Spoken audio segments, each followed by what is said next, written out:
And now, it's time for another Dice Tower review with Tom Vasel. Hey everybody, I'm Tom Vasel, and today we're taking a look at Dinoblivion. Dinoblivion is a two-player or solo play game, a deck-building style game about dinosaurs. Now there's a lot of dinosaur games that have come out or are coming out in 2020. This is one of those times where I'm okay with that. You know, there might be too many zombie games, there might be too many whatever games, but I don't know that there can ever be too many dinosaur games. I like dinosaurs. So I was pretty pumped about this. I like the idea that it's a two-player game. I do tend to like deck-building games. Let's take a closer look.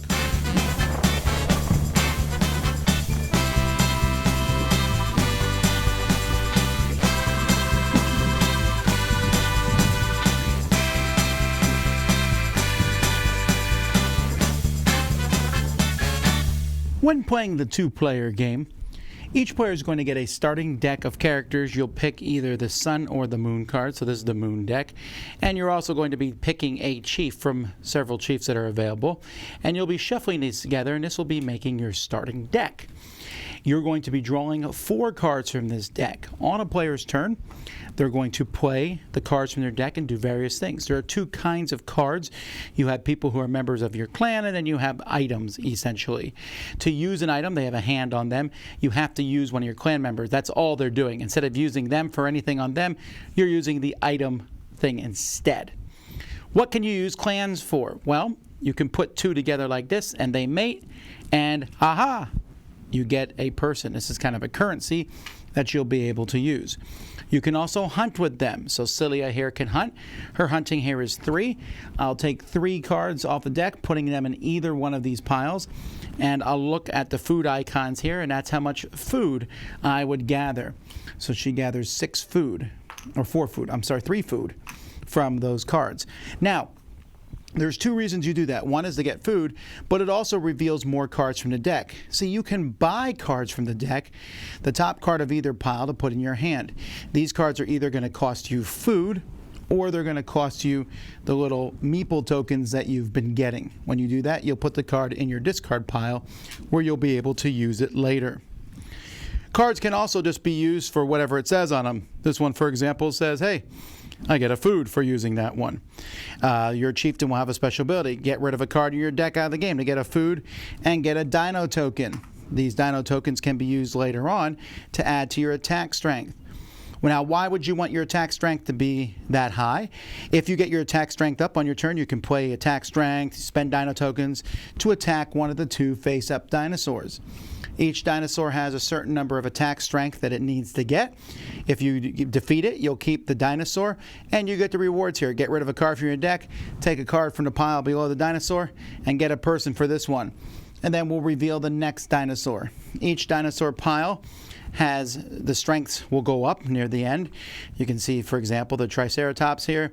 It needs a strength 18 to defeat it, but lets you get 3 cards from the deck when you beat that. And the T-Rex here will give you egg tokens. Egg tokens are going to have different point values on the other side, 1 or 2, and some of the eggs are also indestructible because it's possible for eggs to get smashed. That's it. When your deck runs out, you're going to reshuffle your discard pile, but there's also going to be a Dino Rage. You'll look at the top pile of each dinosaur, and that's how many cards get flipped from this deck into their piles. Now, the reason that matters is because when this deck, or when either of the dinosaur decks runs out, that will end the game. At that point, players are going to get cards for however many couples they can form. So, for example, this here is worth 2 points. Although if I use the go-go, I now have 4 points. They connect with someone on both sides. Each totem that you have is worth a point. And totems are also special because when you get them during the game, once you activate them, they stay in front of you. You can activate them once each turn. Each dinosaur that you've taken out is worth a point. And then each egg that you've smashed or that you've captured is worth 1 or 2 points. Most points is the winner. That's the duel game. The solo game adds some enemies that will show up that you have to fight. But I have not actually played through the solo game. I just played the duel. I'm not a huge fan of the art in this game. It's okay. It's silly. The card quality's fine. The symbology is also fine, but again, it feels amateurish, I guess is the best word for it. This is not, art is in the eye of the beholder, I suppose, but this just doesn't really do anything for me. I like the dinosaurs, I think, are fine. When I look at the dinosaurs that are drawn, I'm okay with them. It's the humans that I'm not as big of a fan of for the art. But yeah, the T-Rex, the pterodactyl, those look kind of cool. The board and all the symbology, like I said, not too complex. The little meeples are kind of cool and everything. It's okay. It's not fantastic, but it's also not bad, and the quality is there. Now, there's a lot of interesting concepts here, but one thing is to be noted. There's a couple cards that allow you to mess with your opponent, but not many. This is a 1 or 2 player game, but even in the 2-player mode, usually the worst thing your opponent is going to do to you is buy the card that you wanted to, or attack the dinosaur that you were saving up resources to attack. Not a bad thing, but something you need to be aware of. Now, I said I wasn't a huge fan of some of the art to this game, and I said that some of the icons were a bit amateurish. The whole game has a bit of that feel, and the mechanisms too. It has the idea of, hey, this is a brand new game that someone put together. They played some games, and I would sit there and say, well, that's pretty good. I don't know if it's good enough. The idea of drawing from your deck and playing cards to collect different resources. Okay, so I want to collect people, putting 2 cards together. I like that concept. Needing a person to use an item card. Sure, I like that. Hunting from the deck to get food. That's an interesting concept. But the cards in the deck, they come out and there's only 2 piles of them, and there's cards available at any point in time. Makes the game feel very much what's available at this point in time. Is it what I need? I'll buy it. It's not what I need? I'll wait till next turn.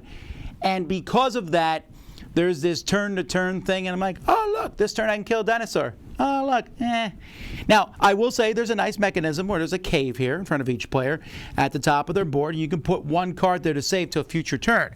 So that's where I would put, use your dinosaurs, spend the dinosaurs, those domesticated dinosaurs, for 2 strength each. I'll put that card there and save it for a future turn. So there's some of that saving a card for the future, but all these things in here, the totems being used, that's from Ascension. The card saving for another turn, that's from Thunderstone. The deck building itself.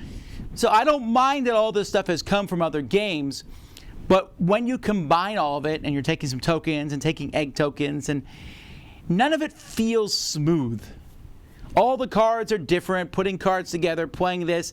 It never feels like I have this nice engine going. So Dominion, the first deck building game, and still one of the best, has a really nice engine. You play these cards, boom, boom, boom, they all work together. This one never feels that way. Maybe it's because there's only 4 cards when you draw them, so I don't feel like I get enough oomph going. I mean, you could get 5 cards if you save one from a previous turn, but never feel like I get anything going. I can't really plan my deck out. You can cull cards from your deck, but not very easily, and sometimes just not the ones you want to get rid of. The rules feel slightly clunky. The gameplay itself feels a little bit that way. So it's an interesting game. I don't have any negative things about the gameplay itself. It just feels, the whole time I'm playing this, I keep thinking, man, I could be playing a more smooth game. What's the advantage of this one? Dinosaurs. And I said at the beginning, I do like dinosaurs, but I'm not sure. Well, the art would have to be cooler, I think, for me to really, for the theme to overwhelm. I'm not sure that hides the fact that this feels almost like a second-rate deck builder. And it sounds harsh, and I don't mean it to, but it just feels like you just play the cards you get. There's not a lot of choices to be made. Do I hunt with this person with a 3 attack? Or do I use them for their vastly inferior special ability? Obviously, I'm going to use the better thing. Sometimes there's some choices, but maybe for kids, this is an easier one for them to jump into. Although there's a lot of mating going on in the game, but whatever. It's good, but not good enough that I want to keep playing it over and over again. So, Dinoblivion, I applaud the idea. I certainly will be looking at this company's next game, because this is a good start, a good idea. There's good concepts here, and I think they come together and make a game that's playable and works well. Just not good enough for me at this point in time. That's Dinoblivion. I'm Tom Vasel. We'll see you next time. Dice Tower Judgment, interesting but clunky deck builder.